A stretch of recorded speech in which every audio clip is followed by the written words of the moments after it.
ॐ तव कथामृतं तप्तजीवनं कविभिरीडितं कल्मषापहं श्रवणमङ्गलं श्रीमदाततं भुवि गृह्णन्ति ये भूरिदा जनाः।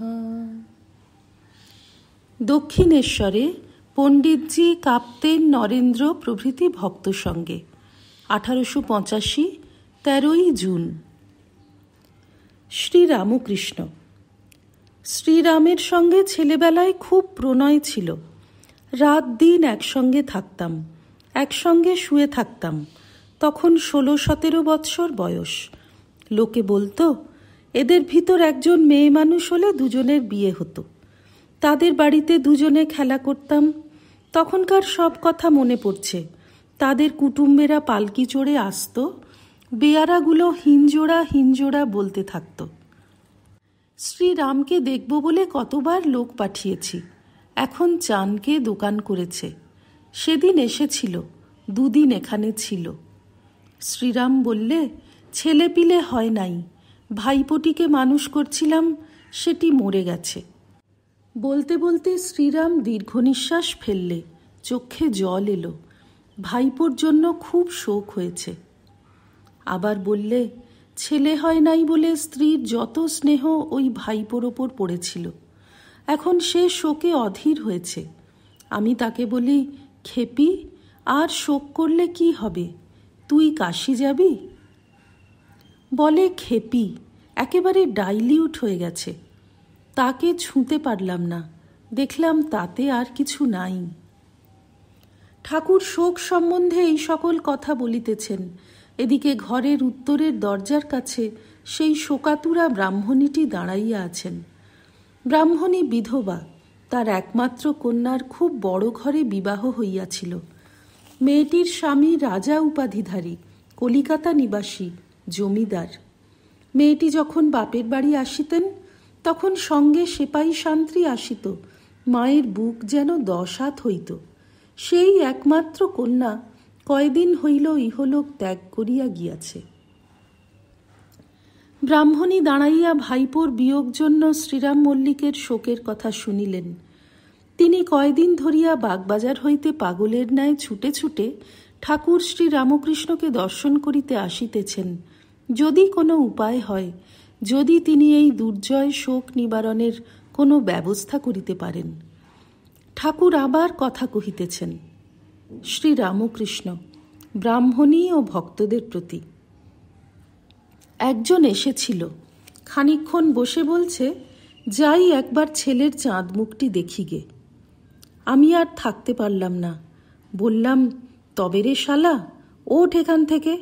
ঈশ্বরের চাঁদ মুখের চেয়ে ছেলের চাঁদ মুখ। মাস্টারের প্রতি। কি জানো, ঈশ্বরই সত্য আর সব অনিত্য। জীব জগৎ, বাড়ি ঘর দ্বার, ছেলেপিলে, এসব বাজিকরের ভেলকি। বাজিকর কাঠি দিয়ে বাজনা বাজাচ্ছে আর বলছে লাগ লাগ লাগ। ঢাকা খুলে দেখো, কতকগুলো পাখি আকাশে উড়ে গেল।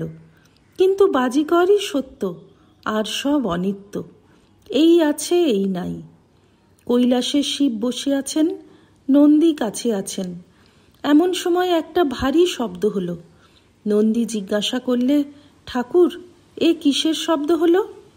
শিব বললেন, রাবণ জন্মগ্রহণ করলে তাই শব্দ। খানিকক্ষণ পরে আবার একটি ভয়ানক শব্দ হলো। নন্দী জিজ্ঞাসা করলে, এবার কিসের শব্দ? শিব হেসে বললেন, এবার রাবণ বধ হলো। জন্ম মৃত্যু এসব ভেলকির মতো। এই আছে, এই নাই। ঈশ্বরই সত্য আর সব অনিত্য। জলই সত্য, জলের ভুরভুরি এই আছে, এই নাই। ভুরভুরি জলে মিশে যায়, যে জলে উৎপত্তি সেই জলেই লয়। ঈশ্বর যেন মহাসমুদ্র, জীবেরা যেন ভুরভুরি, তাঁতেই জন্ম তাঁতেই লয়। ছেলে মেয়ে যেমন একটা বড় ভুরভুরির সঙ্গে 5-6টা ছোট ভুরভুরি। ঈশ্বরই সত্য, তাঁর উপরে কিরূপে ভক্তি হয়, তাঁকে কেমন করে লাভ করা যায়, এখন এই চেষ্টা করো। শোক করে কি হবে? সকলে চুপ করিয়া আছেন। ব্রাহ্মণী বলিলেন, তবে আমি আসি। শ্রীরামকৃষ্ণ ব্রাহ্মণীর প্রতি সস্নেহে, তুমি এখন যাবে? বড় ধূপ, কেন এদের সঙ্গে গাড়ি করে যাবে? আজ জ্যৈষ্ঠ মাসের সংক্রান্তি, বেলা প্রায় 3টা-4টা, ভারী গ্রীষ্ম। একটি ভক্ত ঠাকুরকে একখানি নূতন চন্দনের পাখা আনিয়া দিলেন। ঠাকুর পাখা পাইয়া আনন্দিত হইলেন ও বলিলেন, বাবা, ওম তৎসৎ, কালী। এই বলিয়া প্রথমেই ঠাকুরদের হাওয়া করিতেছেন। তাহার পরে মাস্টারকে বলিতেছেন, দেখো দেখো কেমন হাওয়া। মাস্টারও আনন্দিত হইয়া দেখিতেছেন। 3য় পরিচ্ছেদ।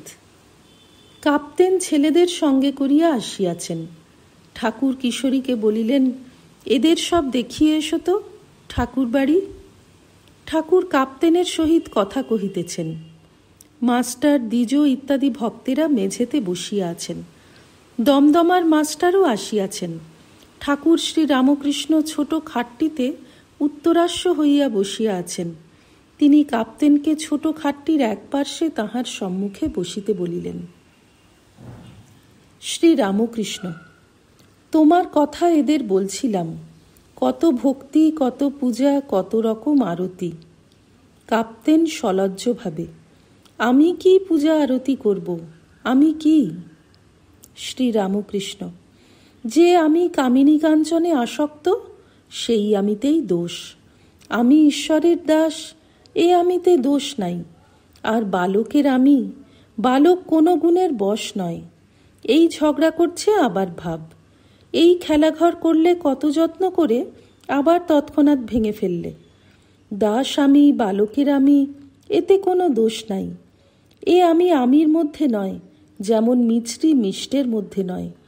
অন্য মিষ্টতে অসুখ করে, কিন্তু মিছরিতে বরং অম্লনাশ হয়।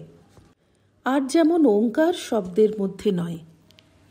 এই অহং দিয়ে সচ্চিদানন্দকে ভালোবাসা যায়। অহং তো যাবে না, তাই দাস আমি, ভক্তের আমি। তা না হলে মানুষ কি লয়ে থাকে? গোপীদের কি ভালোবাসা! কাপ্তেনের প্রতি, তুমি গোপীদের কথা কিছু বলো, তুমি অত ভাগবত পড়ো। কাপ্তেন, যখন শ্রীকৃষ্ণ বৃন্দাবনে আছেন, কোনো ঐশ্বর্য নাই, তখনও গোপীরা তাঁকে প্রাণাপেক্ষা ভালোবেসেছিলেন।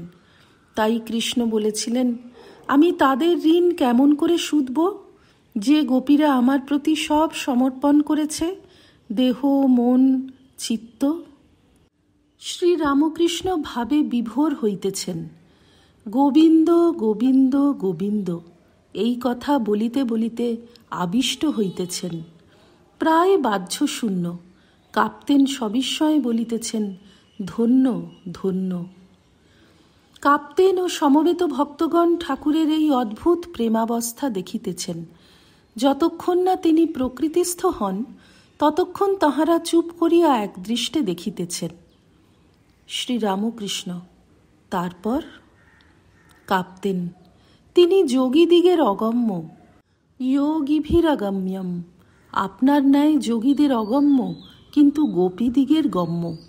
যোগীরা কত বৎসর যোগ করে যাকে পায় নাই, কিন্তু গোপীরা অনায়াসে তাকে পেয়েছে। শ্রীরামকৃষ্ণ সহাস্যে, গোপীদের কাছে খাওয়া, খেলা, কাঁদা, আবদার করা, এসব হয়েছে। একজন ভক্ত বলিলেন, শ্রীযুক্ত বঙ্কিম কৃষ্ণচরিত্র লিখেছেন। শ্রীরামকৃষ্ণ, বঙ্কিম শ্রীকৃষ্ণ মানে, শ্রীমতী মানে না। কাপ্তেন, বুঝি লীলা মানেন না? শ্রীরামকৃষ্ণ, আবার বলে নাকি কামাদি এসব দরকার। দমদম মাস্টার, নবজীবনে বঙ্কিম লিখেছেন, ধর্মের প্রয়োজন এই যে শারীরিক, মানসিক, আধ্যাত্মিক সব বৃত্তির স্ফূর্তি হয়। কাপ্তেন, কামাদি দরকার, তবে লীলা মানেন না। ঈশ্বর মানুষ হয়ে বৃন্দাবনে এসেছিলেন, রাধাকৃষ্ণ লীলা, তা মানেন না? শ্রীরামকৃষ্ণ সহাস্যে, ওসব কথা যে খবরের কাগজে নাই, কেমন করে মানা যায়? একজন তার বন্ধুকে এসে বললে, ওহে, কাল ওপাড়া দিয়ে যাচ্ছি, এমন সময় দেখলাম সে বাড়িটা হুড়মুড় করে পড়ে গেল। বন্ধু বললে, দাঁড়াও হে, একবার খবরের কাগজখানা দেখি। এখন বাড়ি হুড়মুড় করে পড়ার কথা খবরের কাগজে কিছুই নাই। তখন সে ব্যক্তি বললে, কই খবরের কাগজে তো কিছুই নাই, ওসব কাজের কথা নয়। সে লোকটা বললে, আমি যে দেখে এলাম। ও বললে, তা হোক, যেকালে খবরের কাগজে নাই সেকালে ও কথা বিশ্বাস করলুম না। ঈশ্বর মানুষ হয়ে লীলা করেন এ কথা কেমন করে বিশ্বাস করবে? এ কথা যে ওদের ইংরাজি লেখাপড়ার ভিতর নাই। পূর্ণ অবতার বোঝানো বড় শক্ত, কি বলো? 14 পোয়ার ভিতর অনন্ত আশা। কাঁপতেন। কৃষ্ণাস্তু ভগবান স্বয়ং বলবার সময় পূর্ণ ও অংশ বলতে হয়। শ্রীরামকৃষ্ণ, পূর্ণ ও অংশ যেমন অগ্নি ও তার স্ফুলিঙ্গ। অবতার ভক্তের জন্য, জ্ঞানীর জন্য নয়। অধ্যাত্ম রামায়ণে আছে, হে রাম, তুমিই ব্যাপ্য, তুমিই ব্যাপক, বাচ্য বাচক ভেদেনা ত্বমেব পরমেশ্বর। কাঁপতেন। বাচ্যবাচক অর্থাৎ ব্যাপ্য ব্যাপক। শ্রীরামকৃষ্ণ, ব্যাপক অর্থাৎ যেমন ছোট একটি রূপ, যেমন অবতার মানুষ রূপ হয়েছেন। ওম নিরঞ্জনম নিত্যমনন্তরূপং ভক্তানুকম্পাধৃতবিগ্রহং বৈ ঈশাবতারং পরমেশমিড্যং তং রামকৃষ্ণং শিরসা নমামঃ। শ্রীরামকৃষ্ণার্পণমস্তু।